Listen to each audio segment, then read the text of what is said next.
In this episode, the ROUSes are south of Houston, exploring Galveston Bay. In today's video, they drive into the middle of the bay and find themselves with a panoramic view of Texas history. You'll want to see this one. Hi, we're John and Tandy, two retirees that are hiking, paddling, and eating our way across America, one road trip at a time. Come join us on our road trips of unusual size. The last episode found us on the west end of Galveston Island, exploring the coastline and eating some remarkable seafood.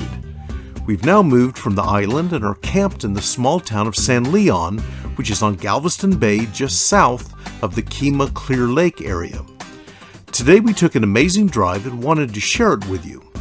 We spent the day exploring Texas City, its food, and its excellent museum. But the most surprising find was the Texas City Dike, which is sometimes called the Texas City Pier. It starts right about here. This structure is actually a levee that projects about 5 miles southeast into the mouth of Galveston Bay. Let's go drive it. The dike was originally built back in the 1930s. It was created during the dredging of the Texas City Ship Channel and has since protected the city from hurricane and storm surge. But, as you can see, it's also used for recreation. For most of our drive out and back, there were people fishing on one side and families playing on the other. Okay, let's speed this up some and give you our comments from the furthest point.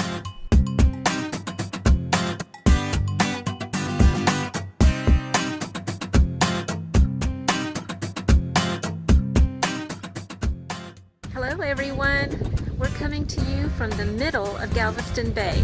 Yeah, I mean the middle of Galveston Bay, and we didn't take a boat out here, we didn't swim out here. There's actually a road that comes out here. It is the strangest place. We didn't know it existed until just a little while ago. It's called the Texas City Pier, or some places the Texas City Dike. And what it is a 5-mile long road out into the middle of Galveston Bay. It was caused here when they dug a channel. It's kind of a spoil pile is what it is, but it was 100 years ago, and for the last 100 years people have been coming out here and fishing and picnicking and having all kinds of fun. So it's kind of a strange place, but I mean we are out kind of in the middle of the ocean, it seems like. So we'll show you some video of what it looks like out here, and it's kind of a neat place. And we're also going to show you what the drive looked like. All right, let's go.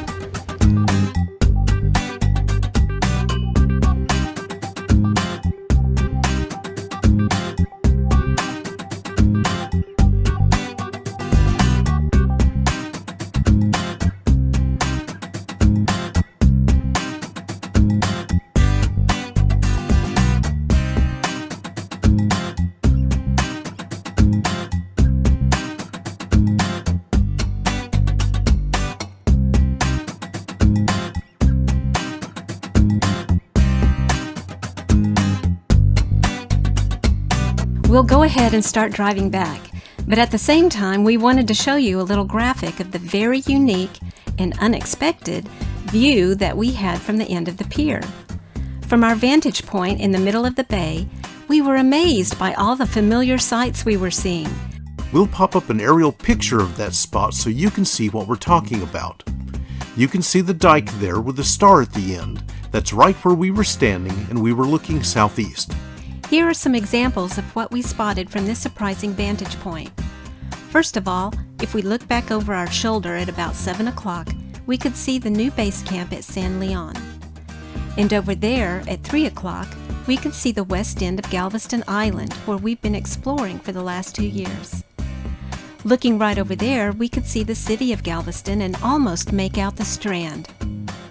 And back over there on the right was the Galveston Causeway and the Intracoastal Waterway. Some of our favorite memories involve paddling our kayak there.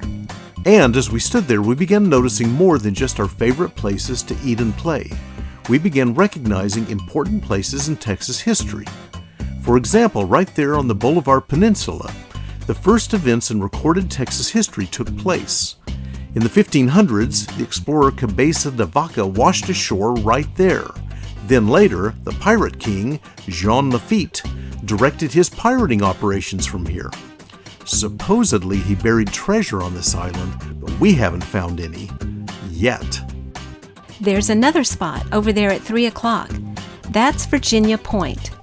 That was the site of Stephen F. Austin's coast colony and one of the very first Texas colonies. By 1840, a small village was established at the point of a ferry crossing that connected Galveston Island to the mainland. Right in front of us was the historic location of Fort Travis, renamed later to Fort Point. This was the headquarters of the provisional government at the end of the Texas Revolution. Here's a humorous story that we learned from Justice Ken Wise on the Wise About Texas podcast.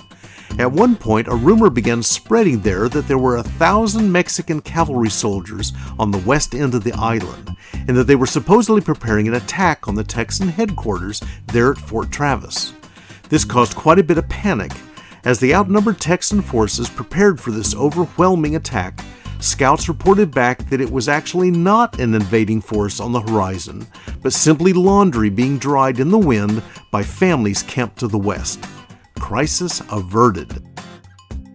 And right next door, 25 years later, 2 important Civil War naval battles took place.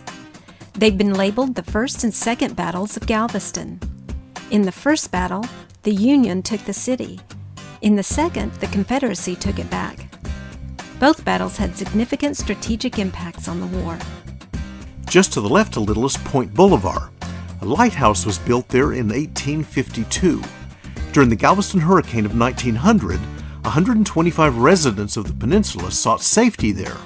While everything around them was being destroyed, these people huddled inside wondering if the lighthouse would topple too.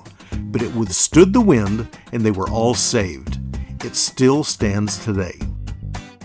Back behind us, down at 5 o'clock, is the Texas City Port. This spot would be the most recent and most heartbreaking historical site we'd see that day. Back in 1947, 2 ships filled with fertilizer would explode with the force of a nuclear bomb.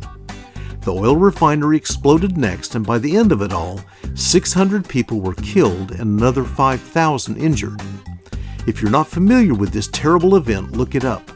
Or better yet, visit Texas City's museum as we did.